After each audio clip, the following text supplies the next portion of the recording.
If you live with diabetes, you have probably heard this many times. You cannot eat fruit. Fruit is sugar. Fruit is going to destroy your glucose. Maybe someone already told you that banana is poison, that orange is forbidden, that watermelon is a disaster for your blood sugar. And deep down, you start to think that being diabetic means never enjoying fruit again. Today, I want to calm your mind and, at the same time, serious talk with you.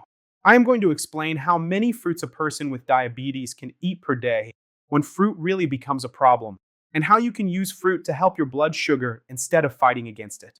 Stay with me until the end, because I want you to finish this video feeling safer, more informed, and with practical ideas for your next meals.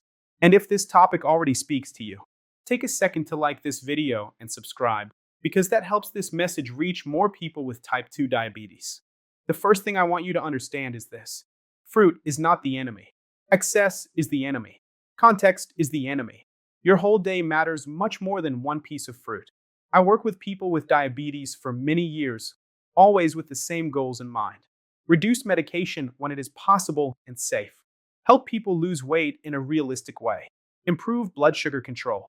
And, in some cases, work toward remission of type 2 diabetes under medical care.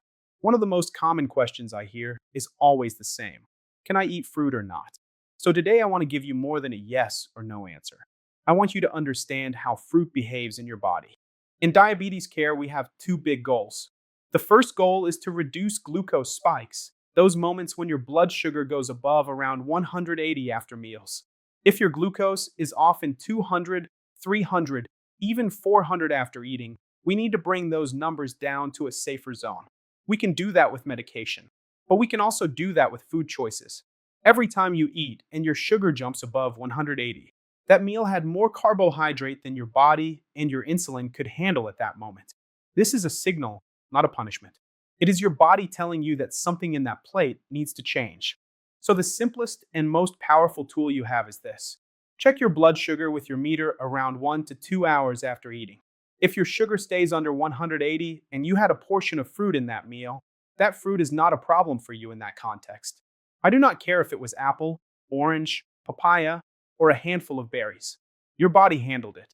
On the other hand, if you eat and your sugar goes way above 180, then yes, we need to adjust something. Maybe the portion of rice, maybe the bread, maybe the juice, maybe the fruit. This is why understanding your own numbers is more important than following a generic rule from the internet. Now we need to talk about something very simple and very direct. Fruit raises blood sugar. There is no magic here. Fruit has carbohydrate, mostly in the form of natural sugar. Some fruits have more, some have less. The problem is not that fruit raises your sugar. The problem is how much it raises and for how long. Whole fruit raises your glucose in a much slower and more controlled way than fruit juice. When you eat an orange with the pulp and the fiber, your body works. You chew, you digest, and the sugar enters the blood more slowly. When you drink a glass of orange juice, you are often drinking the sugar from 3 or 4 oranges at once with almost no fiber. The absorption is much faster and the spike is much higher. So when people tell you that orange is bad, many times they are talking about orange juice, not the whole fruit. The same happens with apple juice, grape juice, mango juice, and those concentrated fruit drinks. For someone with type 2 diabetes, juices are usually a bad deal. A lot of sugar, almost no fiber, very little satiety. If you already like fruit, prefer the whole fruit, chewed calmly, ideally as part of a balanced meal or snack. The second big goal in diabetes care is weight control. Losing a bit of weight, even 5 to 10% of your body weight, can make a big difference in your blood sugar, your blood pressure, and your medication needs. And here is where fruit can help or harm depending on the way you use it. I often hear stories like this in my consults. Someone tells me that mango season started and they sat after lunch and ate one mango, then another, without even noticing. 3 large mangoes have a lot of carbohydrate and a lot of calories. The problem here is not that mango is evil. The problem is the quantity, the habit of eating without attention, and the lack of balance with the rest of the day. To make this more concrete, imagine a medium banana, around 100 grams. Roughly, this portion has a little more than 20 grams of carbohydrate and a bit more than 100 calories. Now imagine you trade that banana for a piece of white cheese, around 50 grams. In calories, they are similar, a bit more than 100 calories.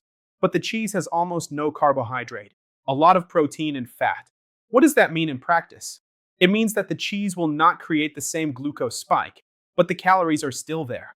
This helps with sugar peaks, but does not automatically solve weight loss. For weight loss, you need to look at total calories along the week, not only grams of carbohydrate. That is why, in the first phase of treatment for many people with type 2 diabetes, reducing carbohydrates usually brings very fast results. Cutting sugary drinks, reducing white bread, reducing cookies and cakes, and, yes, often reducing fruit excess. Not removing fruit completely, but reducing the 4, 5, 6 portions per day that many people eat without noticing. I do not know anyone who developed diabetes because of 1 apple per day, or because of 1 small banana per day, or because of a piece of papaya once in a while. Most people arrive at diabetes after years of excess in many areas at the same time. Sugary drinks, refined bread, pasta, sweets, large portions, sedentary lifestyle. Fruit is usually just one piece of a much bigger picture. So how can you use fruit in your favor? I like to think like this. The higher your glucose is today and the more weight you need to lose, the more careful you should be with portion size and frequency of fruit. In that phase, it usually helps to choose fruits that have fewer grams of carbohydrate in 100 grams.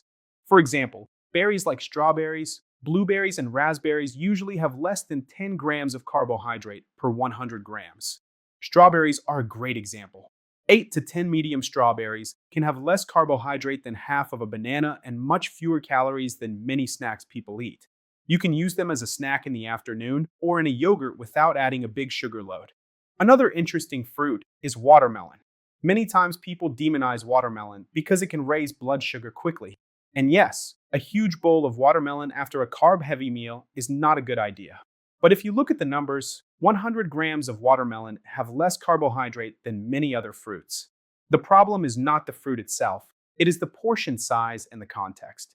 A small slice of watermelon in a controlled meal is very different from half of a large watermelon eaten at night in front of the television. Melon, papaya, and citrus fruits like orange, tangerine, and grapefruit can also fit well when portions are measured and the rest of the plate is balanced. Again, the key is not to turn these fruits into juice, but to eat them whole, with their fiber, chewing calmly, and preferably not right after a very large high-carb meal. And I want you to remember this. When you look at a fruit, think about 2 things. How many grams of carbohydrate does this give me? And how many calories? For someone with diabetes, both matter.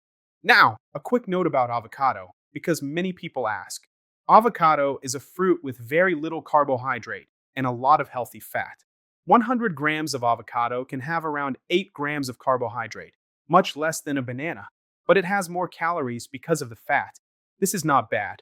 These are good fats and can help with satiety and heart health. The only point is this. Do not imagine that you can eat unlimited avocado just because it has fewer carbs. If your goal is weight loss, you still need to respect quantity.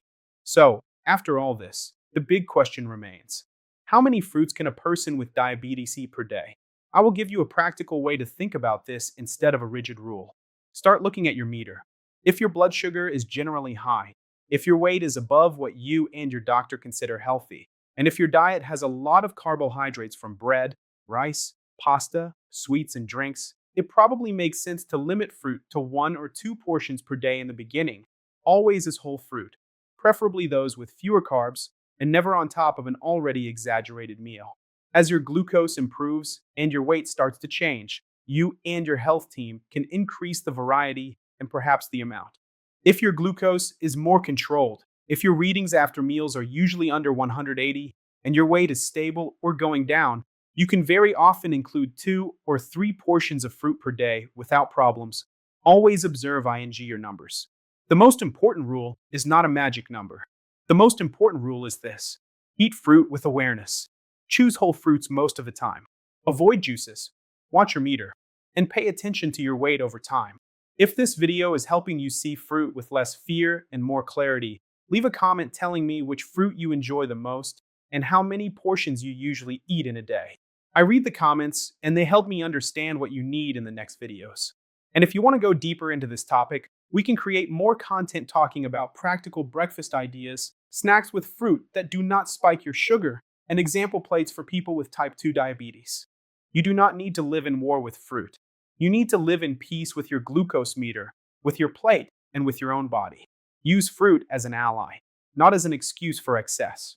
The higher your glucose and your weight are today, the more careful and strategic you should be. The more controlled you get, the more freedom you can usually have, always guided by your numbers and by your health team. If this made sense to you, do not forget to like this video, subscribe to the channel, and share it with someone who is confused about fruit and diabetes. This kind of information can calm a lot of fear and prevent many mistakes. Take good care of yourself, measure your glucose, choose your fruits with awareness, and I see you in the next video.